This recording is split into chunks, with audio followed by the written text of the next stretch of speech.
Alright, so we're not done. So after I make the bead and it comes off the mandrel, it looks something like that if we work with a Pandora style bead. But it's kind of bare because we like it to have a silver core. So now we're going to core it with silver.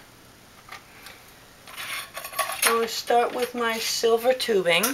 It's especially sized for a Pandora size bead, and it fits right through. And I'm going to measure it first. So I'm going to mark my silver off so that I know exactly how far I have to cut it. Then I take my tube cutter tool, and it's really not for this tube, so it's not tight enough. So I have to use another tool. We do what we can to make it happen, to put a little bit more pressure. I'm going to cut a little piece of silver tubing. It's sterling silver tubing. Okay. Put this away. So here we are. It's the perfect size for the bead we just measured. I'm going to file it because it has a little bit of a sharp edge.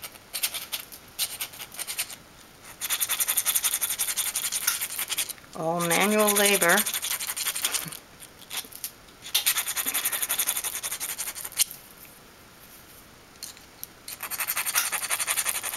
I have a Dremel tool as well, but it doesn't work well with this because it needs to be a perfectly smooth edge or it'll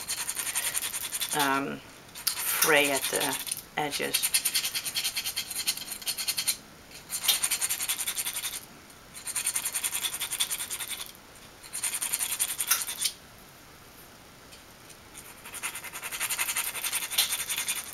You do it from both sides?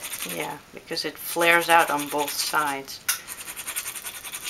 Because I'll show you in a second when I have to flare it on both sides, so it has to be perfectly nice edge on both sides. It's a one piece of sterling silver, so it'll never come out of the bead. Sometimes they have two separate pieces and they glue them into the bead, and that'll just make for an inferior product, I think. So it's pretty. And I take my flaring tool and just slowly flare out the edge. You've done it already? Wow, that was so quick.